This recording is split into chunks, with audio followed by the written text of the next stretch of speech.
you fuck for cash, but you not a hoe? And how I'm gonna respect you if your pocket's broke? On your rap sheet, a whole lot of bros. It's a clinic on Western, bitch, you oughta go. You broke, your pussy stank, you borrowed clothes, lost the little ass that you had playing with your nose. I dedicate this to my last hoe. Swear I got cash and start acting like an asshole. Well, it's only 100 copies of Mailbox Money, and they're $1,000 each. We ain't sell all of them yet. We sold like 60 of them, so we still got about 40-something, 30-something left. You know what I mean? Yeah, man. You know, we got stores. You know what I mean? And you know, my website does numbers every month. So you know, it is. You know, we sold 60 in less than a month. So we gonna sell the rest of the folk. You know what I'm saying?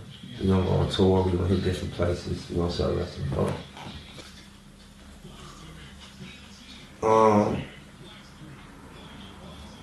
I see that they're very connected, and what they get from the music and from the brand is worth more to them than 1,000.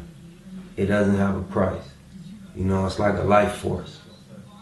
You know, what they've been getting from the music and from the messaging, from the campaign, and what we stand for, we represent. So,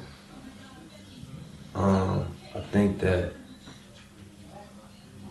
you know, certain people that bought into the idea, you know, they see what I'm trying to do, and they see what my end game and my goal is, you know what I mean? And they want to support that.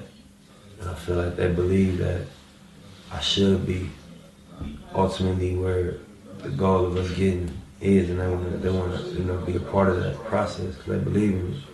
And they kind of like gambling, like putting their money on me, like betting on this thing to go to length, you know what I'm saying? You know, the best thing you can do for a person is to inspire them.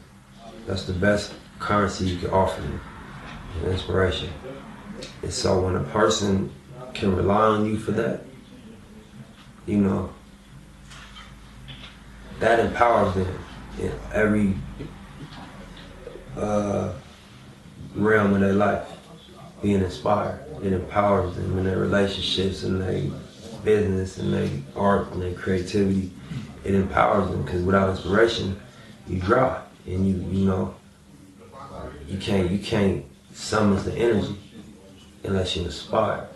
You know, so when people can rely on you for that, you know, they just want to make sure nothing changes and that it stays like that, and that, you know, for no reason do you have to, you know, stray from that. So I feel like it's like when I said that, I meant, you know, that's the best thing I could offer my fans. You ever buy an album and all the songs that they made with the idea of trying to sell the album are the ones you don't like, and the ones that's just the songs that they made with the intention of making an album are the ones you like, because, you know, they thought that if they didn't make them other songs, they wasn't gonna make no money, they weren't gonna be able to sell their album. But imagine if the fan tells the artist, listen, all you do is give me an album full of these songs that I love, and I'm gonna make sure your shit succeeds. And so that's what this is about. Like, you know, we're gonna make albums for our fans. We're gonna make a whole album worth of dope shit. You know, we're not gonna have to do,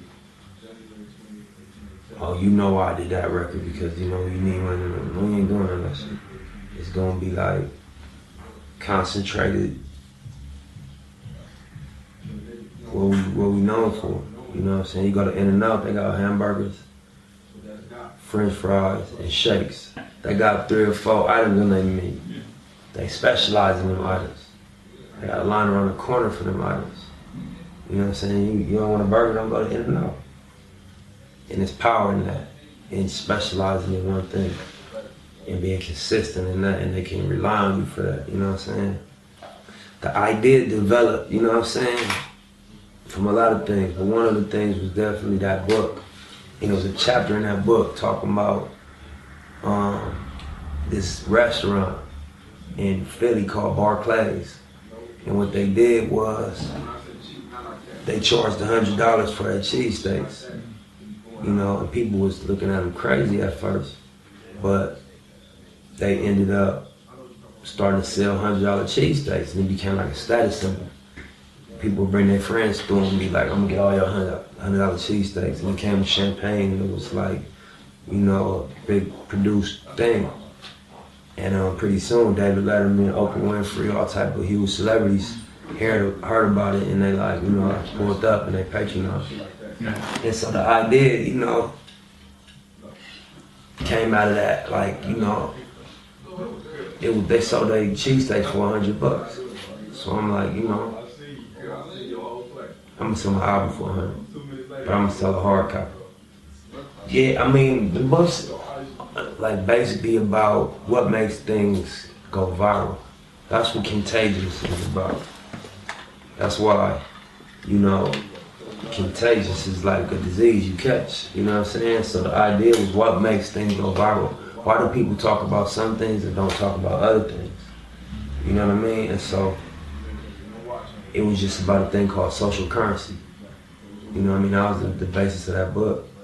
And what that idea is basically is that you're gonna say what you think is cool and that people value more than you're gonna say things that people don't think are cool. So as a creator, when you want people to talk about the things you do, you want to give people something to walk into the room and tell their friends, and their friends gonna be like, yeah. So when you walk into the room and be like, man, have you heard about this dude selling his mixtape for $100? People are like, what? Tell me about that. That's social currency now. You know what I mean? Because the idea is like a little bit crazy. And I don't know about that. Tell me about that. You know what I'm saying? And now the person telling you about that has the floor. And so that makes things go viral. That's what the book is about. It's about social currency. You know what I mean? And that, you know, the example of that was the cheesesteak, the $100 cheesesteak. Yeah. One of the examples, you know what I'm saying? You know, I'm a big Peter Diamandis. You know, he wrote a book called Abundance, and he speaks a lot. Michio Kaku, he wrote a book called Beyond Einstein. He speaks a lot about the age of abundance. He talks about, you know what I'm saying, the trend in business, the trend in the world. My comment was more so on the structure, right? The structure of, you know, the business affairs of the industry. And what I mean is, I mean how the institution of music business is built to prevent the creators of the art from owning it and being involved in the biggest revenue stream, which is the ownership of the master and the involvement in the Mailbox Money. And when you're looking at what's powered the music industry, has been black music a lot. There's been, you know, rock and roll, hip hop, you know what I mean? When you talk about the music industry, you know, there's other genres that are huge as well, but you know what I mean? It's like,